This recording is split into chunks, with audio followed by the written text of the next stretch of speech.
और कुछ कमी के कारण इतने दिन तक मेरी वीडियो रुकी हुई थी, लेकिन अब से वीडियो नहीं रुकेगी। हर दिन कुछ न कुछ आपके सिलेबस से रिलेटेड मैं अपलोड करता रहूँगा। जो अब तक वीडियो रुकी थी उसके लिए सॉरी, तहे दिल से सॉरी मांगता हूँ और क्षमा भी करिएगा, और अब से ऐसी गलती नहीं होगी। आज हम प्रकाश का परावर्तन में पढ़ेंगे रेखीय आवर्धन, या रेखीय आवर्धन से पहले हम पढ़ लेते हैं दर्पणों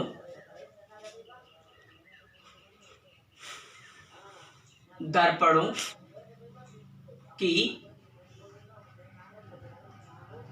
फोकस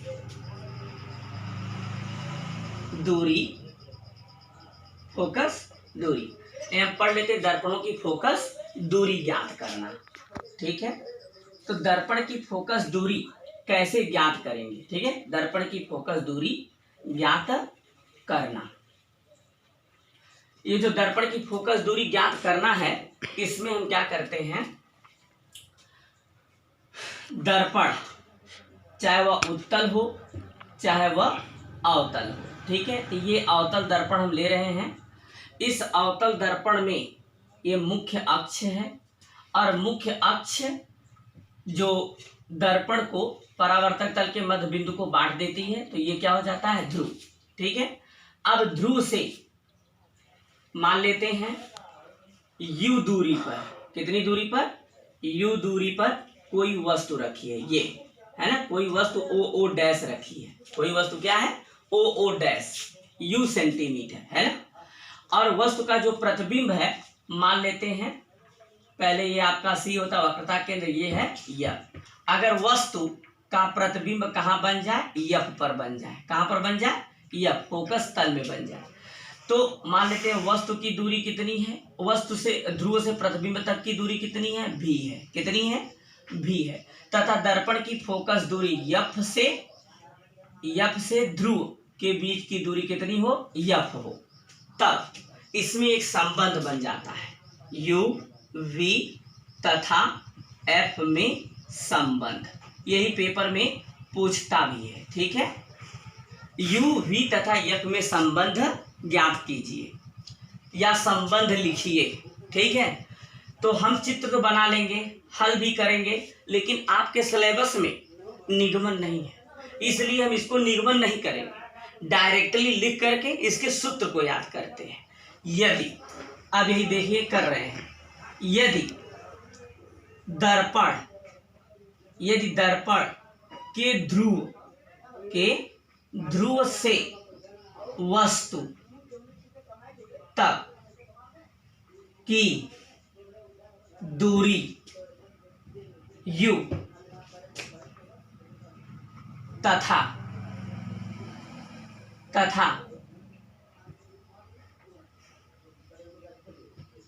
प्रतिबिंब तक की दूरी v हो और दर्पण की फोकस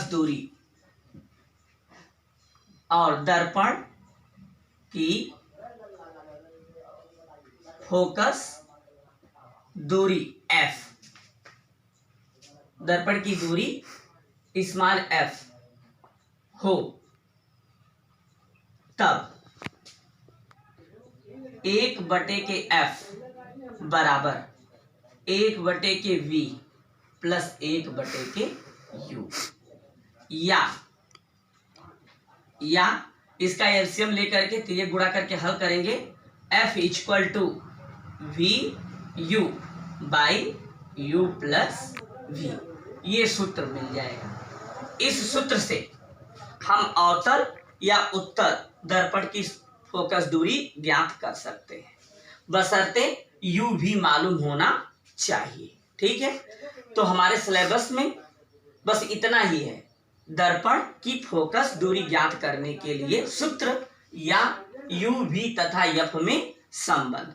तो इन तीनों में संबंध यही होता है, चाहे आप ये बोलिए चाहे आप ये बोलिए, सवाल लगाते समय दोनों का यूज करेंगे तब भी सवाल लग जाएगा। ठीक है, तो 1/के f बराबर 1/के v तथा 1/के u।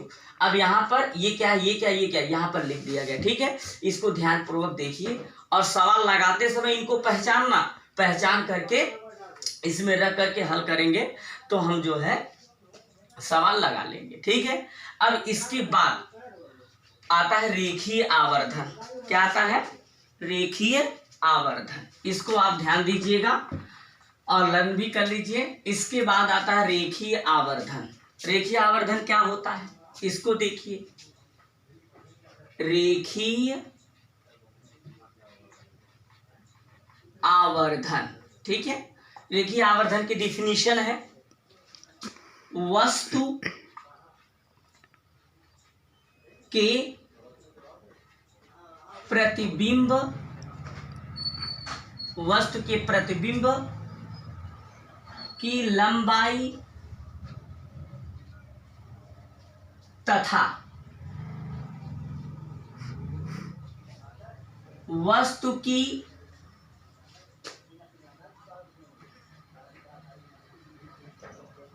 लंबाई के अनुपात को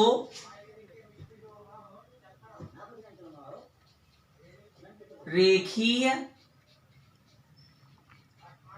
आवर्धन कहते हैं। इसे स्मॉल m से प्रदर्शित करते हैं। ठीक है, अर्थात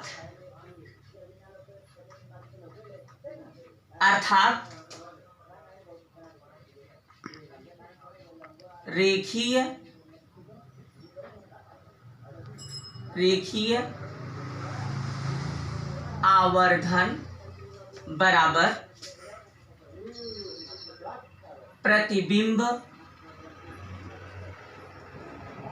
की लंबाई बटे में वस्तु की लंबाई। यदि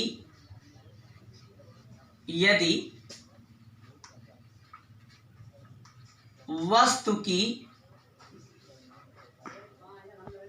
लंबाई y1 तथा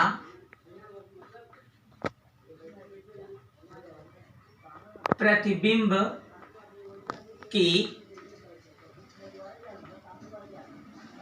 लंबाई y2 हो तो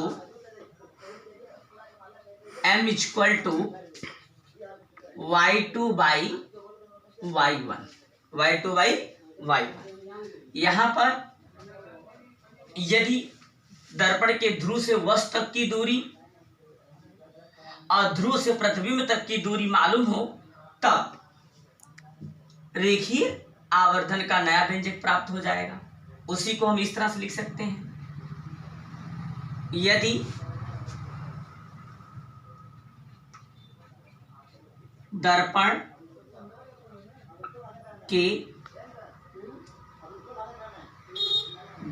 के ध्रुव से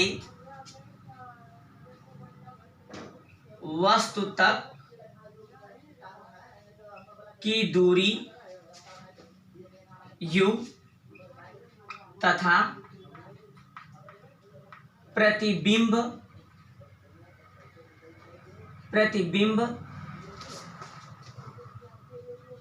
तक की दूरी v हो तो m बराबर y2 बटे के y1 बराबर माइनस v बटे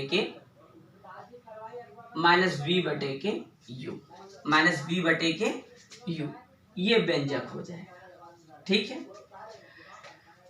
जो अभी हम दर्पण की फोकस दूरी का सूत्र पढ़े हैं, और ये इन सब से संबंधित हमें सवाल दिया जाएगा और सवाल हम इनसे लगा लेंगे, बशर्ते इन राशियों को अच्छी तरह से आपको सवाल से पहचान लेना है। ठीक है, अब यहाँ पर कौन राशि धनात्मक होगी और कौन राशि ऋणात्मक होगी, तो चिन्ह पर पाटी नियमानुसार आप थोड़ा से देख लीजिए।